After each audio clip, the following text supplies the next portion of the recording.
Bradley Elliott, everybody. That's Brad, man. Thank you, Brad, for coming out. Appreciate that and his rap styling, everybody. Okay, so that was Brad. Our next comic of the evening, everyone, is Stuart Preston, everyone. This is Stuart. Woo! Thank you, guys. Thank you. You might be surprised to find out that I'm a big fan of medical marijuana. Right? Big surprise? Yeah. I mean, we actually tried to legalize pot here in Arizona. You guys remember that? We had a vote for that. Yeah, and that wasn't successful. That failed. You know, as soon as that law went down, I don't know about you guys, but my back started to hurt. I started getting migraines, you know, I felt a little cancery. Yeah, so I got my medical card, and I took it down to the dispensary, and going to a dispensary for the first time is quite an experience. Yeah, it's like combining back to school shopping with a candy store. Yeah, I walked out of this place with like one of everything in there. And I took it home, and I jammed it all into a cigar box. Because that's what people my age do, maybe, I don't know. But I jammed it all in a cigar box, and I'm sitting there staring at the cigar box. And all I kept hearing in the back of my mind was, "Who told you to do this stuff?" You guys remember that public service announcement? "Who told you to do this stuff?" "You, Dad. I learned it from watching you." Yeah, the thing is, my dad was DEA. Yeah, so I didn't learn it from him. In fact, I ended up so afraid of this stuff, I didn't learn it from anybody. So I spent my whole life not doing this, and here I was with this box full of cannabis. I'm looking at it, I'm feeling totally intimidated, I'm afraid, I have no idea what to do. So I started with the gummy bears. Yeah, but don't worry, I did my research. I know those things take a while to get through the system. So I popped in a gummy bear, and I waited a while, and I wasn't feeling anything. So I popped in another gummy bear, and I waited a while, and still nothing. At which point I had two thoughts. My first thought was, maybe I'm supposed to eat the whole bag. Yeah, but don't worry, I didn't do it. I almost did it. I didn't do it. My second thought was, I'm immune to marijuana.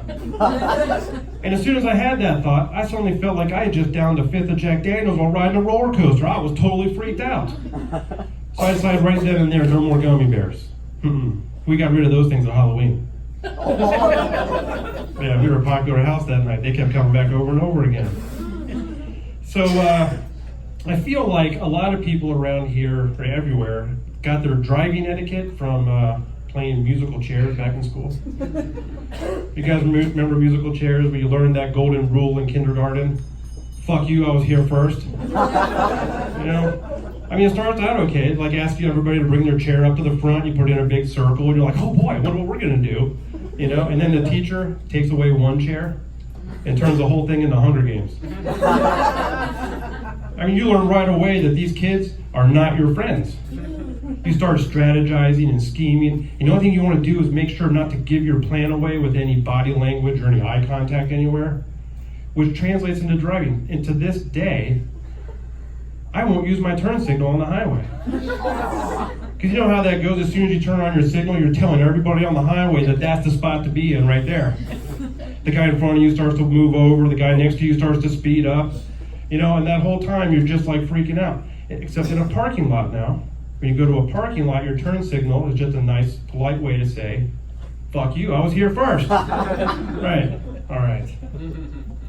So my wife and I, we decided to homeschool our kids. Yeah, because our attitude was, why should we trust our kids' education to the public school system when they can learn math from two people who failed algebra 3 times? Yeah, makes sense, right? Makes sense. Yeah, you're on my side here. You're like, I get it, man, I get it.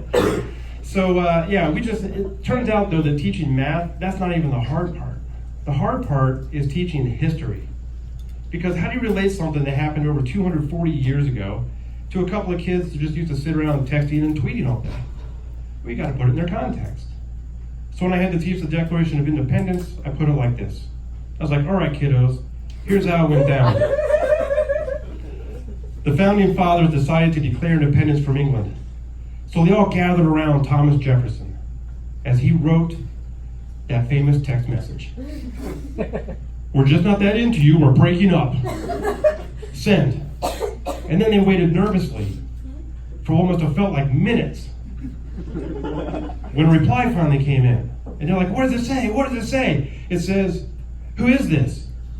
Like, oh man, did you text Napoleon by accident? And right at that moment, John Hancock yells out. He says he tweeted, King George tweeted, says, "At colonies, I'm coming for you, hashtag redcoats." Paul Revere starts to tweet, "The British are coming, hashtag revolution."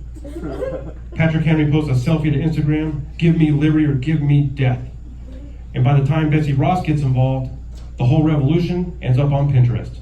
All right, thank you guys. You guys have been fantastic.